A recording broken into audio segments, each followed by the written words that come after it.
नमस्कार, मैं हूँ प्रिया शाह और आप सभी का बहुत बहुत स्वागत करती हूँ हमारे इस यूट्यूब चैनल पर। आज एक टफ काम आपके लिए हमने कर दिया है। आप सभी के एस्ट्रो दोस्त रुपेन शाह सर जनरली किसी पॉडकास्ट के लिए राजी नहीं होते हैं। इतने वर्षों में आप सभी को पता होगा कि सिर्फ 2 बार वो किसी चैनल के पॉडकास्ट के ऊपर गए हैं।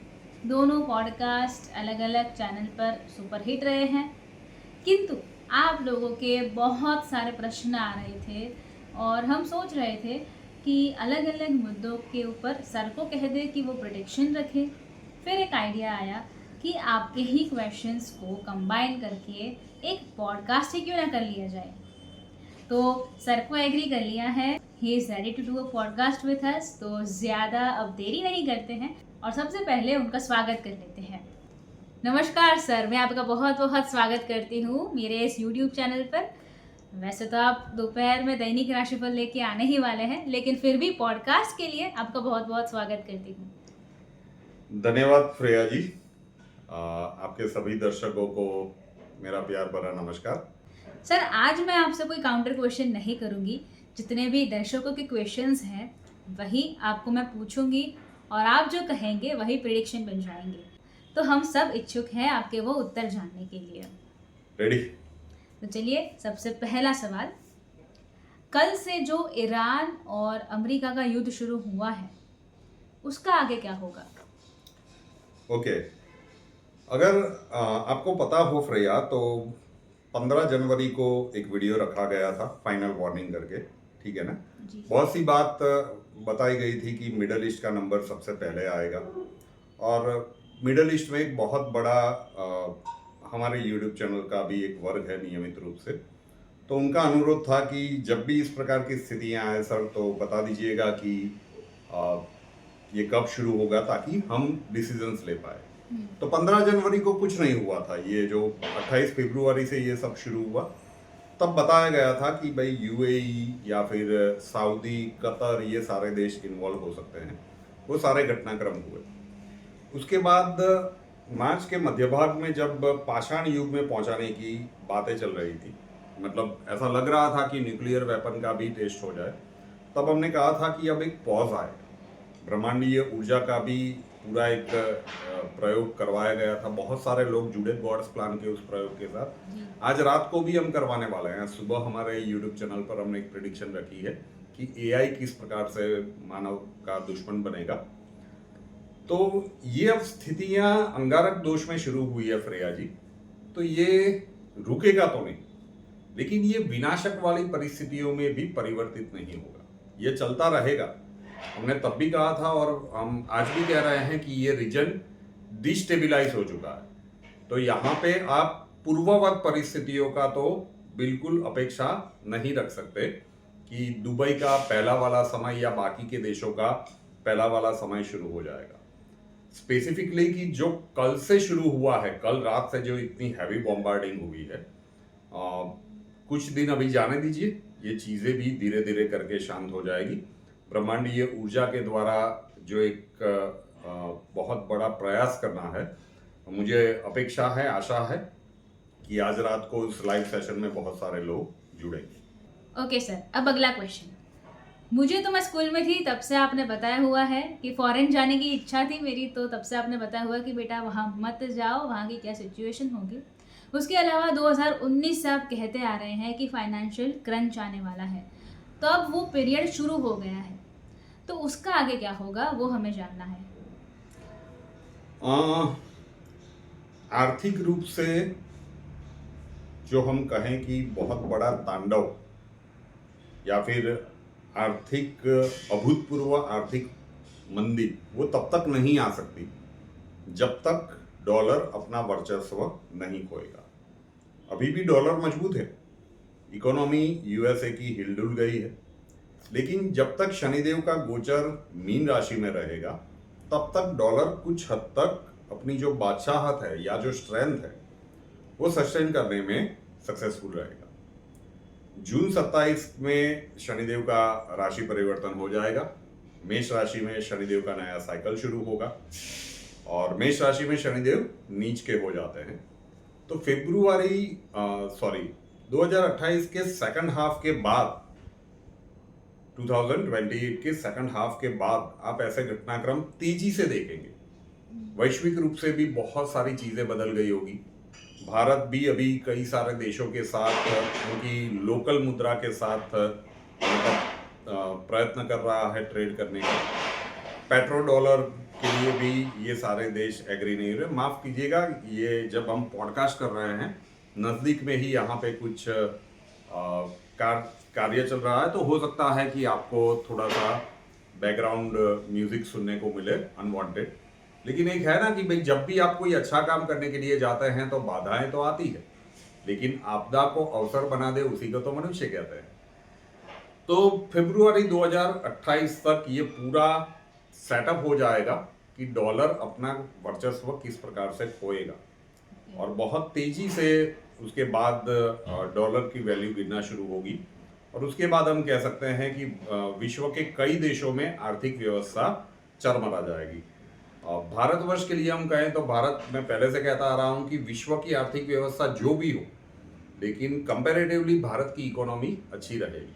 आज भी देखिए कि किस प्रकार की सिचुएशंस बनी है। अभी स्ट्रेट ऑफ हॉर्मुज़ बंद हुआ था तो हर देश के ऊपर प्रभाव पड़ा था ना। कई देशों में तो जो पेट्रोल डीजल के भाव है वो काफ़ी हद तक बढ़ गए थे। हमारे यहाँ भी बढ़े, लास्ट में बढ़े, कुछ रुपये तक वो इंक्रीज हुआ। तो भारत की इकोनॉमी तो सेफ रहेगी, लेकिन वैश्विक इकोनॉमी में एक बहुत बड़ा भूचाल आएगा जब डॉलर अपना वर्चस्व खोएगा 2028 के सेकंड हाफ में। अब अगला क्वेश्चन, बहुत सारे लोग ये जानना चाहते हैं कि एक साइड युद्ध हो रहा है, एक साइड डोनाल्ड ट्रम्प जी कुछ ना कुछ बोले जा रहे हैं, तो बहुत सारे लोगों का ये क्वेश्चन है कि स्टॉक मार्केट का आगे क्या होगा। इंटरेस्टिंग। ऐसा है श्रेया जी कि हम लोग तो बनिए हैं, वो भी गुजराती बनिए, तो हमारे लिए बनियों के लिए एक बात कही जाती है कि क्या करना वो पता ना हो तो चलेगा, लेकिन क्या नहीं करना वो पता होना चाहिए। ठीक है, तो गुजराती बनियों तो मतलब कोई भी गुजराती बनिया रेयरेस्ट ऑफ रेयर मिलेगा कि जो स्टॉक मार्केट का उसका कोई वर्क ना हो। और लंबे समय से कई लोग स्टॉक मार्केट में इन्वेस्ट कर रहे हैं। आज भी कई लोग इंट्राडे कर रहे होंगे, कई लोग शॉर्ट टर्म के लिए, लॉन्ग टर्म के लिए इन्वेस्टमेंट कर रहे होंगे। जो नहीं जानते वो म्यूचुअल फंड में पैसा रोक रहे हैं। लेकिन स्टॉक मार्केट के लिए समय अब सुलभ नहीं है, बहुत सारे उतार चढ़ाव से भरा हुआ समय रहेगा। अगर 2026 के हम सेकंड हाफ की बात करें और 2027 के फर्स्ट हाफ की बात करें, मतलब यहां से लेकर लगभग एक वर्ष तक, तो आप ये देखेंगे, मैं इंडियन स्टॉक मार्केट की बात कर रहा हूं, कि जो इंडेक्स है, मतलब सेंसेक्स है या निफ्टी है, वो तो उसके मार्क के आसपास ही रहेगा। मतलब उतार चढ़ाव होगी, लगभग उसी के आसपास रहेगा। लेकिन जब आप पर्टिकुलर स्टॉक की बात कर रहे हैं ना, तो आप देखिएगा कि जितने मतलब जितने भी जायंट कंपनीज है A+ वाली, उन कंपनियों के प्राइस में आपको गिरावट देखने को मिल सकती है। उनके लिए टफ टाइम है। और आपको बहुत सारी ऐसी कंपनीज मिलेगी कि जो छोटी वाली कंपनी है और वो उनके प्राइस रॉकेट हो जाएंगे। तो अलग अलग सेक्टर के ऊपर मैं यहाँ पे ऐसे विशेषतः कुछ बोलना नहीं चाहता। मेरे चैनल पे भी बहुत सारे लोग पूछते हैं कि सर डिफेंस के स्टॉक लेने चाहिए, इसके लेने चाहिए, फार्मा के लेने चाहिए। नहीं, ऐसी बहुत सारी छोटी छोटी कंपनियां होंगी जिनके प्राइसेस रॉकेट बन जाएंगे। लेकिन ऐसी कंपनियों में बड़ा इन्वेस्टमेंट करना भी जोखिम से भरा हुआ होता है, क्योंकि रिस्क ज़्यादा होता है। जो A+ वाली कंपनियां हैं उसमें आपने इन्वेस्ट कर दिया, उसका प्राइस घट भी गया, तो आपकी रात की नींद अच्छी ही आती है। थोड़ा सा डिस्टर्बेंस आता है, लेकिन नींद आ जाती है कि भाई ठीक है, आज प्राइस घट गया है, लेकिन जब बाउंस बैक होगा तो इसका प्राइस वापस मिल जाएगा, हमारे पैसे सेफ हैं। तो स्टॉक मार्केट के लिए बहुत एक्स्ट्रा पैसा है और कुछ आपको लगाना है तो आप कर सकते हैं। अदरवाइज मेरा तो यही सुझाव है कि सचेत रहिए। ठीक है, लॉन्ग टर्म के लिए कोई अच्छी स्क्रिप्ट में आप इन्वेस्ट करना चाहते हो तो कर सकते हैं। अदरवाइज आने वाला एक वर्ष तो जो छोटी वाली कुछ कंपनियां होंगी उनके प्राइस आपको रॉकेट होते हुए नजर आएंगे। अब तो जिनकी लॉटरी लगी उनकी लगी, और जिनकी पर्ची कटी उनकी कटी, बस यही वाला मामला रहेगा। ठीक है, चलिए, तो ये क्वेश्चन हो गया सर। अब अगला क्वेश्चन ले लेते हैं, क्रिप्टो करेंसी बिटकॉइन का क्या होगा? ये भी बहुत सारे लोगों ने पूछा है। जिन्होंने भी कुछ वर्षों पहले बिटकॉइन में इन्वेस्ट किया होगा तो उन लोगों ने अच्छा खासा पैसा कमाया है। और डोनाल्ड ट्रम्प साहब के लिए भी कहा जाता है ना कि उनका परिवार क्रिप्टो में इन्वेस्टमेंट कर रहा है जी।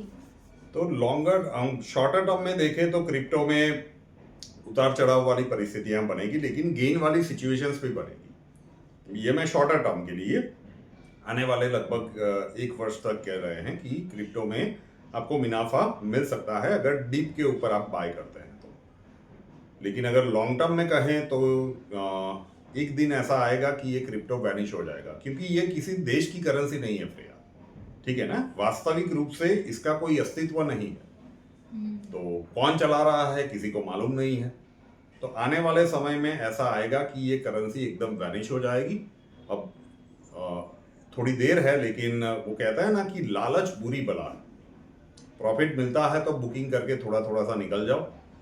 और 2029 के आसपास से वो समय होगा, 2029 से 2032, ये जो 29, 30, 31, 32 वाले 3-4 साल हैं वो क्रिप्टो करेंसी के लिए घातक होंगे। ये क्रिप्टो करेंसी उस समय के अंतराल में बहुत सारे लोगों को रुलाएगी। At present we are in July 2026, तो जो लोग इन्वेस्ट करना चाहते हैं तो लगभग 1 आध वर्ष के लिए वहाँ पे कुछ ना कुछ आपके लिए परिस्थितियाँ बनेगी। अगर आप डीप पे बाय करते हैं, मतलब नीचे जाने पर, आपको थोड़ा बहुत प्रॉफिट मिल सकता है। ओके, तो स्टॉक मार्केट हो गया, क्रिप्टो हो गया, अब हमारे मेन इन्वेस्टमेंट के ऊपर आते हैं, भारत के मेन इन्वेस्टमेंट के ऊपर आते हैं। गोल्ड और सिल्वर का क्या होगा आगे?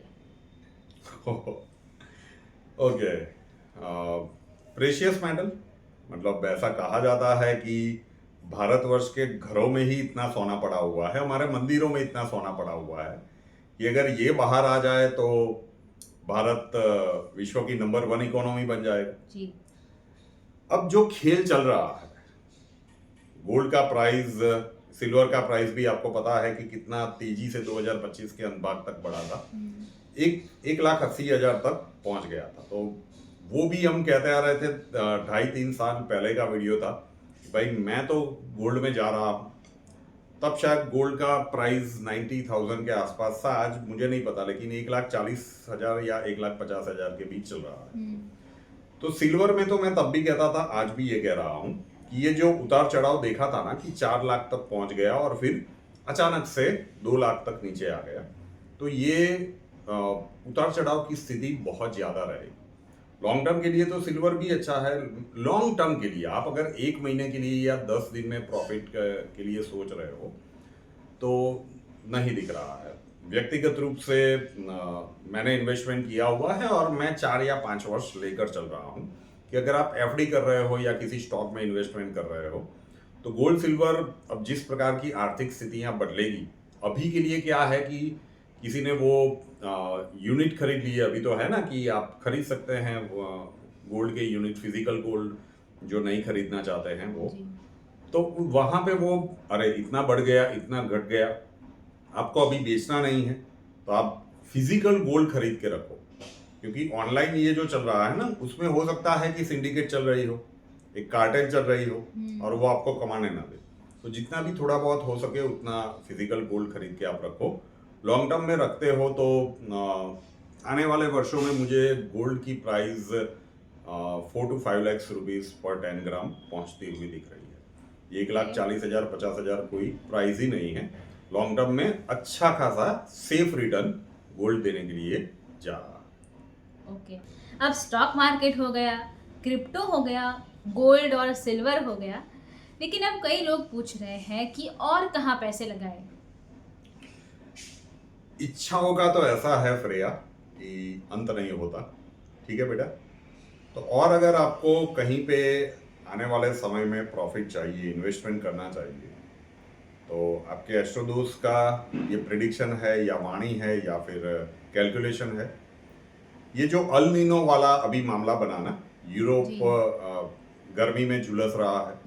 आप बहुत सारे दर्शकों ने पूछा था कि सर अल नीनो आ रहा है, अकाल पड़ने वाला है, आप वीडियो बनाइए, और आप देखो कि जून थोड़ा सा सूखा गया जुलाई में इतनी अत्यधिक बारिश हो रही है, मुंबई में देखो, गुजरात में भी देखो, ठीक है। तो अब हर टॉपिक के ऊपर कुछ ना कुछ हो तो एक वीडियो बनाने की ज़रूरत नहीं है। लेकिन मुझे ऐसा लगता है कि आने वाले 2 या 3 वर्षों तक अगर आप कमोडिटीज़ में थोड़ा सा स्टडी करके, ब्लाइंडली नहीं कह रहा हूँ, लेकिन कमोडिटीज़ में अगर आप पैसा लगाते हैं तो आपको अच्छा खासा रिटर्न मिलेगा। चलिए मान लेते हैं कि आप स्टॉक मार्केट में चूक गए, क्रिप्टो आपकी शायद पकड़ से बाहर जा रहा है, मतलब बियॉन्ड बजट जा रहा है, गोल्ड सिल्वर की प्राइस भी इतनी बढ़ गई है कि आप फिजिकल इन्वेस्टमेंट के लिए उतना नहीं कर सकते। तो अगर आप करना चाहते हैं, मतलब फाइनेंशियल स्पेक्यूलेशंस वाला ही काम करना चाहते हैं, तो आने वाले 2-3 वर्षों में ये जो एनवायरनमेंट का बदलाव होगा, तो वातावरण या आबो हवा या फिर सीजन्स एक समान नहीं रहेगी। तो आने वाले 2 से 3 वर्षों तक मुझे लगता है कि कमोडिटीज़ में जो लोग इन्वेस्टमेंट करेंगे उनको अच्छा खासा रिटर्न मिल सकता है। ओके सर, मैं चेक कर लेती हूँ। स्टॉक मार्केट आ गया, क्रिप्टो आ गया, गोल्ड सिल्वर आ गया, कमोडिटीज़ भी आपने बात कर ली, उसके ऊपर भी आपने बात कर ली। अब रियल एस्टेट कैसा रहेगा? जी, बहुत सारे लोग इसके ऊपर भी डेफिनेटली सोचेंगे, क्योंकि हर किसी का सपना होता है कि अपना घर हो जी। तो अगर आवश्यकता आपके लिए आन ही पड़ी है, मतलब प्रायोरिटी के बेस के ऊपर आपको लेना है, तो फिर कोई बात ही नहीं है, समय देखना है, ठीक है। लेकिन अगर आप इन्वेस्टमेंट करने की सोच रहे हो तो थोड़ा सा रुकना चाहिए, क्योंकि मैं इंडियन रियल एस्टेट मार्केट की बात कर रहा हूँ। यहाँ पे एक बूम आएगा, तो आगे चल के 27 के जून के बाद जब शनिदेव का गोचर चेंज होगा, मेष राशि में गोचर शुरू होगा, उसके बाद संभवतः ऐसी परिस्थितियां बनेगी कि आपको लो प्राइस पे वो चीज़ें मिले। तो इन्वेस्टमेंट पर्पस के लिए अगर आप सोच रहे हो तो अभी आपको वेट करना चाहिए। आपको रहने के लिए ही लेना है तो फिर कोई घड़ी देखने की बात ही नहीं है। लेकिन जो भी इन्वेस्टमेंट आप करने के लिए जा रहे हो उसमें आपको एक चीज़ का ध्यान रखना चाहिए कि उसकी जो टोटल वैल्यू है उसका कुछ परसेंट तक का लिक्विडिटी आपके पास होना चाहिए।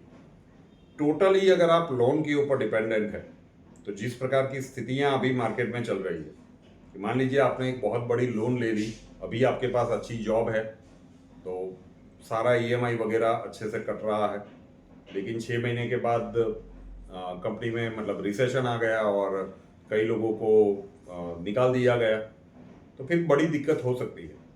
तो अगर आप रहने के लिए घर ले रहे हो तो मैं हर बार कहता हूँ, यहाँ पे भी मैं कहूँगा कि कम से कम 20 से 30% उसकी टोटल वैल्यू का 20 से 30% कैश अगर आपके पास है तो फिर आप लोन लेके साहस कर सकते हो। उसमें क्या होगा कि महादेव न करे, लेकिन इस प्रकार की स्थितियां अगर बनती भी है तो आपके पास अगर वो लिक्विडिटी रहेगी तो आप सरवाइव कर जाएंगे आपके पास, क्योंकि दूसरे ही दिन जॉब मिल जाए वो संभव नहीं है, ठीक है ना। तो ये कैलकुलेशन आपको थोड़ा सा करके चलना चाहिए। अदरवाइज मुझे लगता है कि लॉन्ग टर्म इन्वेस्टमेंट के लिए अगर आप ले रहे हो प्रॉपर्टी के लिए, तो अभी आपको रुकना चाहिए। जून 27 के बाद ये मार्केट में थोड़ा सा डिप देखने को मिलेगा, अच्छी प्राइस पे मिलेगा। ओके, अब इंटरेस्टिंग क्वेश्चन है, कौन से बिजनेस अच्छे रहेंगे फ्यूचर के लिए? ओहो, इंटरेस्टिंग क्वेश्चन है, लेकिन ऐसा तो हम नहीं कह सकते, क्योंकि हर एक व्यक्ति को पहले तो व्यक्ति का जन्मांक देख के ये डिसाइड करना पड़ता है। हर कोई व्यक्ति बिजनेस नहीं कर सकता।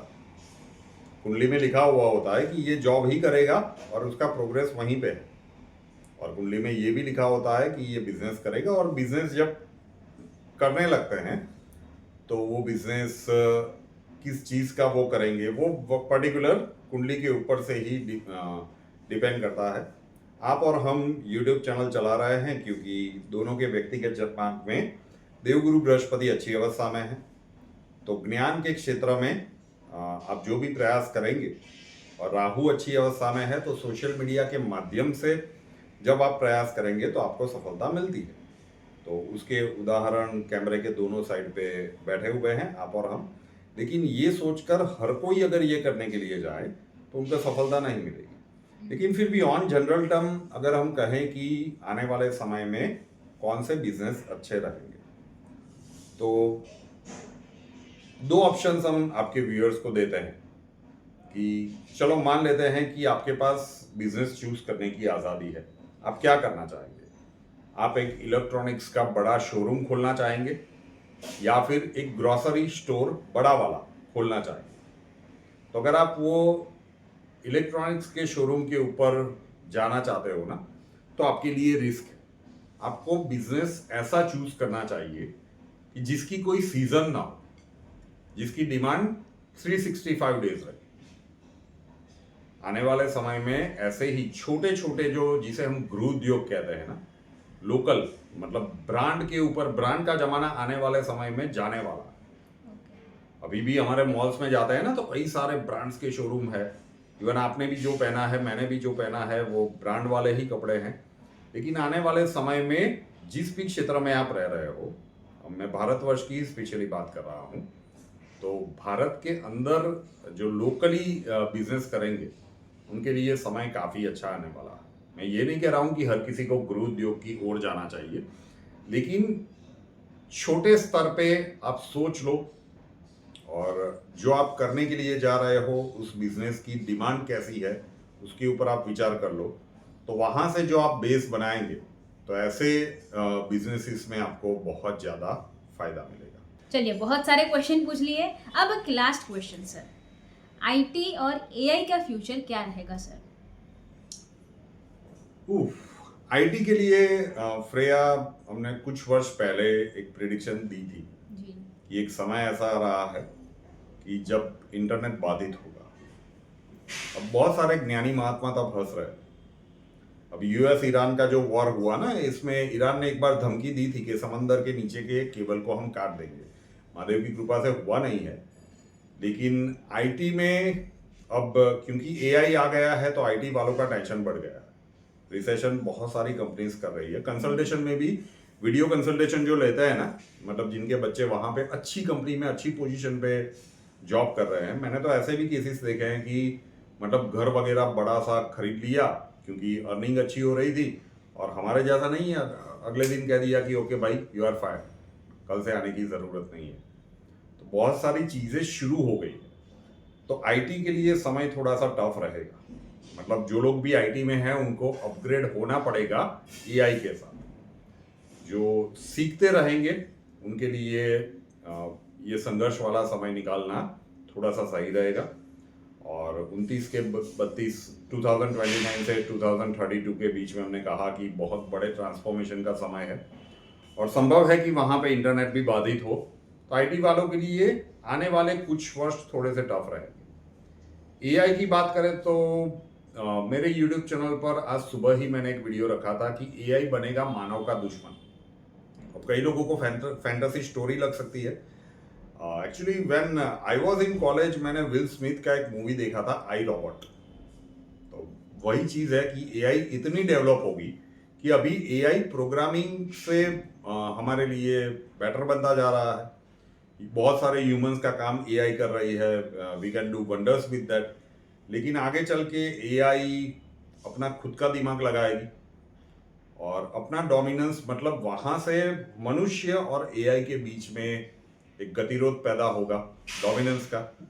और आगे चल के आई कैन सेंस कि जब एआई न्यूक्लियर वेपन्स को कंट्रोल करने का प्रयत्न करेगा, बहुत ही फैंटेसी स्टोरी वाली प्रिडिक्शन लग सकती है, लेकिन जब एआई ऐसा करेगा तब बहुत बड़ी महाजंग होगी। अभी लोग थर्ड वर्ल्ड वॉर के बारे में बहुत ज़्यादा बात कर रहे हैं, लेकिन ये अभी दूर है। मे बी 2030 वाला, मतलब जो दशक है उसके अंत भाग तक, क्योंकि एक सेटबैक के बाद तो एआई का पहले एक वरदान वाला समय शुरू होगा और एआई के इतने सारे नए नए आविष्कार होंगे और उसके बाद एआई शायद इस प्रकार से जाएगा। तो future of AI in next decade looks really good. लेकिन आगे चल के मतलब 2030 से 2040 के बीच का जो दशक है, जब एआई पूरी तरह से हमारे जीवन में व्याप्त हो चुका होगा और एआई जब अपनी हिसाब से सोचना शुरू करेगा, तब एक बहुत बड़ी जंग के आसार है मनुष्य और एआई के बीच में। अभी ये फैंटेसी स्टोरी जैसा लग सकता है, लेकिन मुझे ऐसा लग रहा है कि आने वाले समय के कालखंड में ऐसा होगा। ओह, रियली इंटरेस्टिंग सर। ठीक है सर, तो सारे जो भी मेजर क्वेश्चंस थे, हमारे जो भी दर्शकों हैं उनके जो भी मेजर क्वेश्चंस थे वो तो मैंने पूछ लिए हैं आपको, और आपने उसका विस्तार पूर्वक आंसर भी दिया है। तो thank you so much for attending this podcast. Thank you very much Shreya for inviting me.